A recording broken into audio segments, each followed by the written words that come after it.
Hey, my name's James Dawkinson and welcome to my YouTube channel. Now, in this video, we're going to talk about buy-to-let properties for beginners. How can you get your first, second, third, fourth, fifth buy-to-let property? Well, make sure you watch this video to the end because I'm going to teach you some incredible stuff and how I've done this too. Now, while you're here, can you quickly help me with the YouTube algorithm? Quickly take that finger of power, smash that like button over there, guys. It'll take you 2 seconds, smash it till it turns blue. And also while you're here, we make new content every single day. We're one of the fastest growing property channels in the UK. So take that finger of power again, smash that subscribe button and hit the bell notification. So you're interested in buy-to-let property? Congratulations. So I want to give you some real foundation stuff here and ideas on how you can get going into it. But firstly, why should you get into buy-to-let?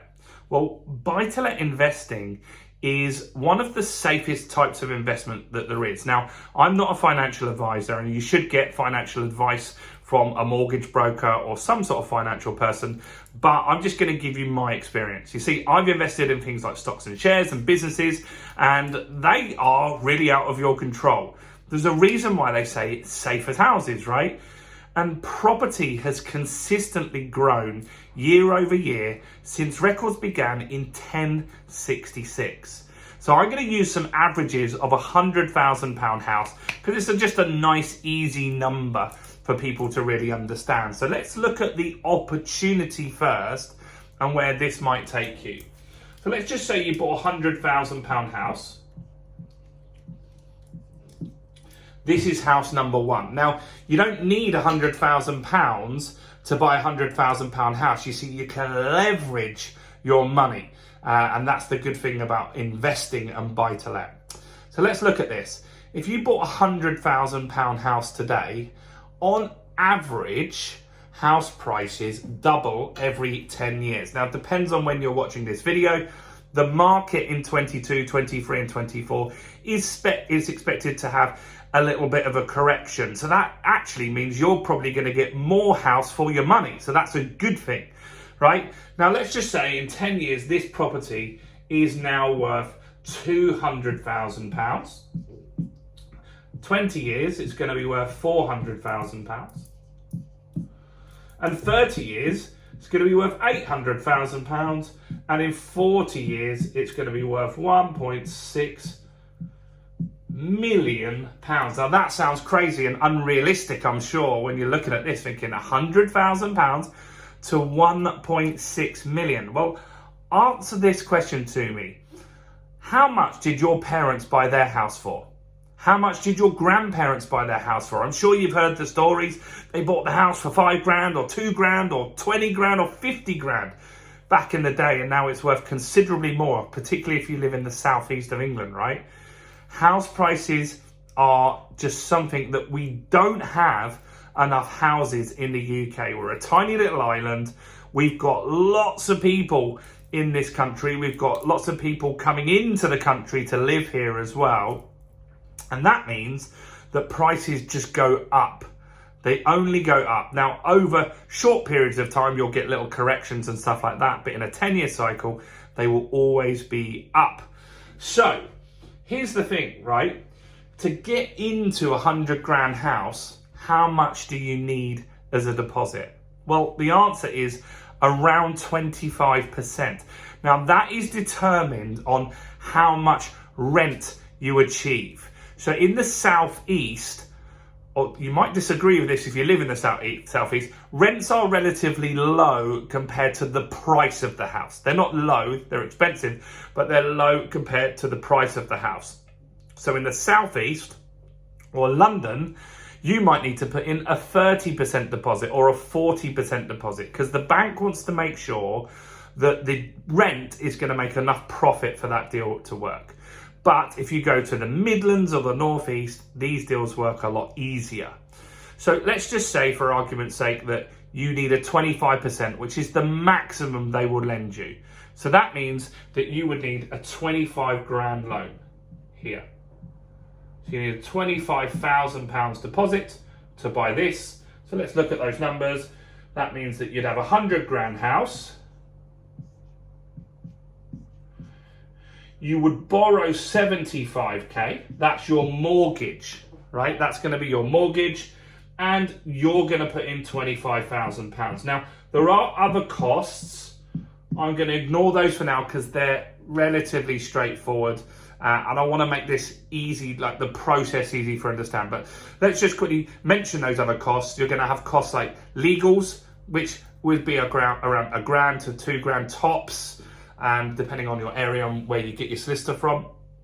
And you're going to have stamp duty as well, which you can Google stamp duty calculator, because those things change all the time, and just see what the stamp duty would be on that. So you're going to need to budget that in as well. But let's just keep things simple here, guys, right? So you've got a £25,000 deposit here.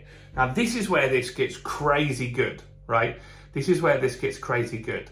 So to buy a £100,000 house, and in 10, 20, 30, 40 years, for it to be worth 1.6 million, you're only risking £25,000, which is insane, right? The leverage on your money is really, really, really powerful.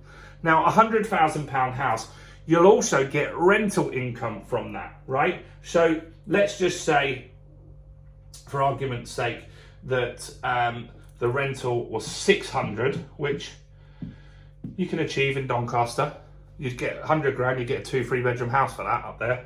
£6,000. So that's also going to come in every single month, isn't it? So you're going to get £7,200 a month, a year in rent.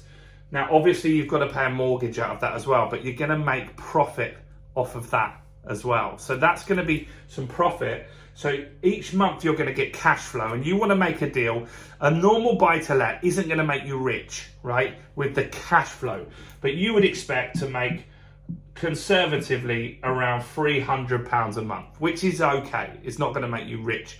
You're going to need quite a few of those to replace your income, particularly if you work in London. However, this is called the capital appreciation.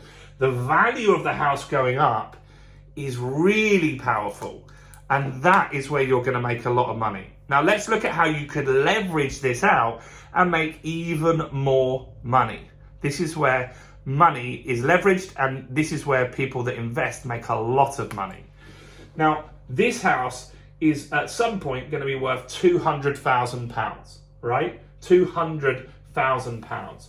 Now, when it's worth £200,000, you can borrow 75% of the value of that, meaning they will give you £150,000 mortgage on that, right? Now, you've got a £75,000 mortgage already. You'd pay that back, and then you'd keep the £75,000 in your pocket. And what you'd do with that is buy another house over here for £200,000. Now, you would own 2 houses.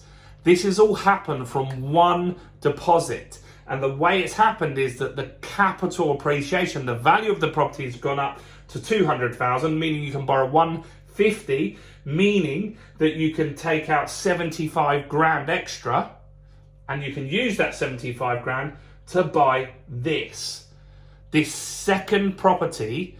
It now means that if you're making £300 a month, you'd probably be making more then, because your rents will have gone up over the 10 years as well. But let's just say you were making that, you're now making £600 cash flow, plus you've got 2 houses gaining capital appreciation. So in later years, this will be worth £400,000. This one will, then it will go up to 800, same as the other house, right? 1.6 million. Right? So now you've got 2 assets. Now, in 10 years' time, you're going to have 2 houses here. So this is 20 years into this, but in 10 years, after you bought your second house, you're going to have 2 properties worth £800,000. Now, this house here, you can borrow against this £300,000, and you can borrow £300,000 off this one, which is good, right? Now, what you can do is you're going to owe 150 on each of these. You can keep the 150, off that one and 150 off that one, and you could buy 2 more.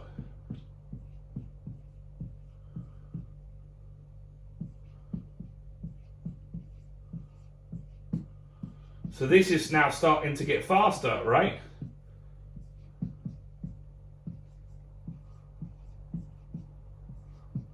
$1.6.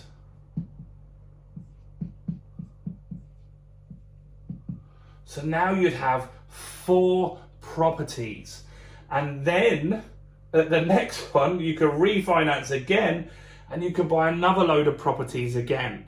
And you could make this go up to 8 properties. And at this stage, you can make it go up to 16 properties.